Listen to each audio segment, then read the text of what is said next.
There's quite literally a handbook for people like that certain nameless person to destroy men's lives entitled How to Destroy a Man Now. This is quite literally the handbook on manufacturing and leveraging false accusations, telling women that you've been oppressed since the beginning of time because of men's physical advantages, but now, in today's modern society, the table is finally turning. It talks about the power of communication and accusation, aka spreading rumors to undermine men and boys, that being power, while also telling you that ruining men's lives, oh, that's not a bad thing. Why? Because it's about the struggle against patriarchy. This book, it goes as far as how to craft allegations, telling you these are the sites that you want to utilize, this is what you want to say about someone if you want to damage them, while celebrating what this does to people's lives and saying, hey, maybe if you're lucky, it'll drive them to that ultimate end. Now, you and I, we're going to look over this today and really think about the society that allows this to happen and people like, I don't know, a certain nameless person and the person they accused and exactly how this stuff ends. Oh, man. So, hey there to all you fine folks on this fine day, by the way. I hope you are doing splendidly. And when we're going over this, I want you to remember one thing. I want you to remember that it's become so societally acceptable that you can not only talk about this right out in the open, but it's sold to you in bookstores like Amazon. You have other places that sold this as well. Yep, brought to you on your shelves because destroying a man's life, hey, that's somehow A-okay. Now, the craziest thing about this isn't just what it's saying to do. It's also how it breaks it down because it's broken down like a kid's book. You can see this here. Let's begin with our introductions. We have 3 key friends. The first ally that we have is Allison Allegation.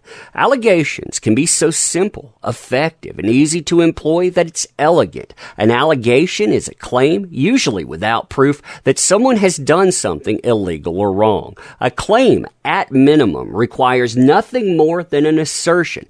From lying to murder, any behavior that you've heard of, seen, experienced, or could think of that violates an ethical or legal standard can suffice for an allegation.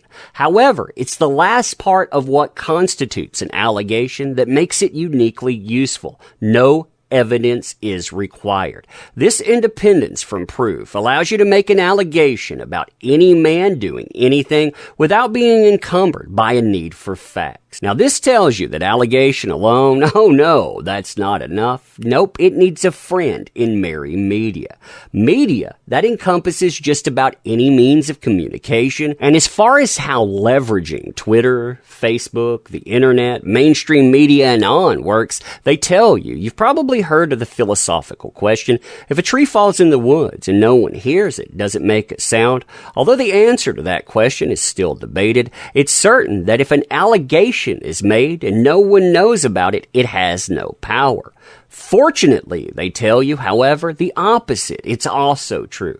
The more people who know about an allegation, the more powerful it becomes. So just spreading this thing alone has the ability to destroy lives. They go on to say that thankfully for Allison Allegation and for their purposes, the modern mainstream media excel at spreading information far and wide. They do it for many, many reasons. But when it comes to breaking news, well, the bigger, bolder the claim, the more salacious the content is, the better it spreads. Worried about legal consequences? Well, they tell you, you probably shouldn't, and if you get the media to pick it up, they won't face anything whatsoever.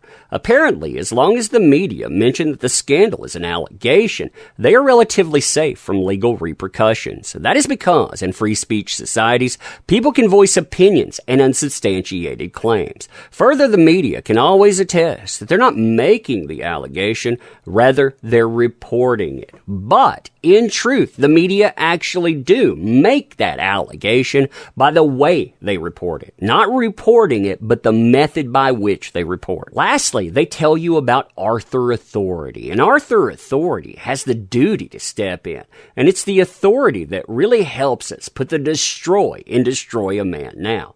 Authority is defined as any person or organization that has the power to control, direct, punish, and on. And that's exactly the kind of power that they want to have when they want to destroy a man now.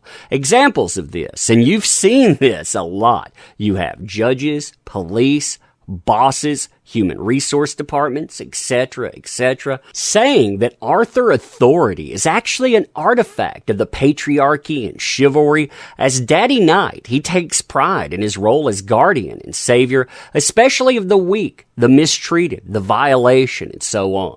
He strives to be the hero who saves the damsel in distress. In other words, authority caters to victims, and no one gets Arthur authority's attention more than a call to action to save victims. Now, the worst part of this section, and something that you've seen practiced in real world, is the idea that the worse the accusation is, the better it is for the person that's out there making the accusation. So, come up with more egregious ones, they tell them. Now, they go over a list of these, too. And this list, I mean, you've seen this game played again and again. Everything from the worst types of violation against the person that's saying this to them bringing in children and on. With the reminder that leveraged property, punitive action can occur, and punitive action that usually entails substantial loss, such as termination of employment, loss of income, loss of education or certification, loss of social status or good reputation, loss of financial savings, and loss of freedom. With a smeared reputation, a record of alleged misconduct, they remind a person no one will want to be associated with the accused. No one will want to employ him. No one will ever want to help him. And more importantly for these folks, no one will ever want to believe him. Then they talk about the damage that this does. And listen to what they're saying here. Further, the subsequent long-term stress frequently results in the loss of physical or mental health. When I say that these methods can destroy a man, I genuinely mean it. Again, they're not just talking about doing damage. They're talking about destroying someone, ruining them, driving them to that ultimate end. Now, from here, this starts working as a how-to book, telling people how to craft allegations, how to utilize internet search engine results properly, what sites to put this stuff on so it won't get removed, and how you can damage a person long-term simply by spreading this stuff far and wide. While doing this reminds the false accuser also to protect themselves from legal ramifications, saying you need to hide your IP address. You need to use a VPN connection because you don't want to get caught doing this stuff. Why? Because it makes it more effective. And if things go to that worst result, you won't be the one having problems. I mean, that's how crazy this stuff is. There's more to this too. Much, much more, including a section where they talk about driving people to that ultimate end